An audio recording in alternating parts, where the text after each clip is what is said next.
Business or pleasure? Business, Sam said automatically, her fingers tightening on the strap of the laptop case that rarely left her shoulder. And what is your business on Siren Island? The customs agent spoke with a bouncy cadence, his words slow and richly rounded, the music of the islands flowing through his voice.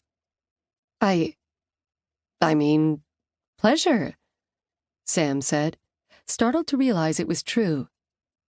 A drop of sweat slipped between her shoulder blades. That morning, in a haze of what the hell am I doing, she donned what she'd come to term her Air Barbie uniform. It had breezed her through most airports in the world, straight into whatever hotel finance meetings she was attending, and had earned her more than her fair share of upgrades. Impeccably tailored slacks? Check. Tasteful diamond stud earrings?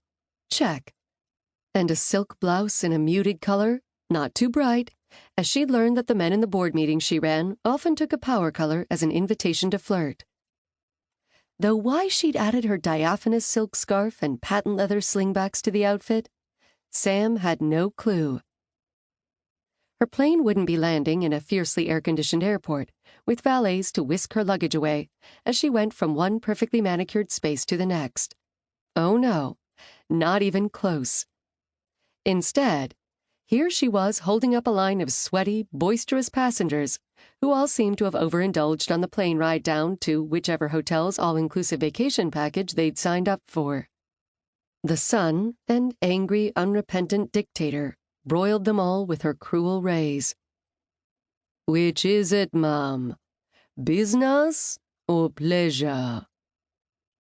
The customs agent regarded her carefully, and it annoyed Sam to see not even a sheen of sweat on the man's face, though he wore neatly pressed khaki pants and a button-down shirt. Why were there no enclosed rooms in this hut of an airport? Samantha knew for a fact that the island had access to the internet. Surely they'd learned of the invention of air conditioning by now. Pleasure. My apologies. I travel so much for work that I forgot this trip was for pleasure, Sam said, sweeping her tastefully highlighted auburn hair over her shoulder and flashing the agent the smile that had opened more than one door for her in the past. That's a shame, Mom. One should never forget to take time for pleasure. The agent's voice never changed, but something flashed in his eyes for just a moment, a warm male appreciation that, for once, didn't feel predatory. Sam got the impression that he enjoyed all women. When she heard him begin flirting with the lady behind her, who sported a fanny pack and an unruly swath of gray hair, her assumption was confirmed. His words followed her as she tapped her foot impatiently by the single-loop baggage conveyor belt, and Sam's annoyance reached peak levels as another passenger jostled her to peer over her shoulder. I really hope they don't lose our bags this time. I swear, Carl, every time we come here, something gets lost. Then why did they still come here?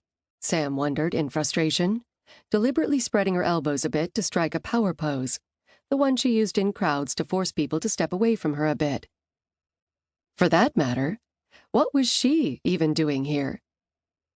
As Sam's thoughts flashed back over the last 48 hours, sweat began to drip in earnest down her back, and she was certain she could actually feel the blood pumping through her heart. Gulping for air, she looked around wildly. What this airport needed was some fans. The sunlight seemed to get brighter, and the eager laughter of the crowd around her sounded like the braying of mules.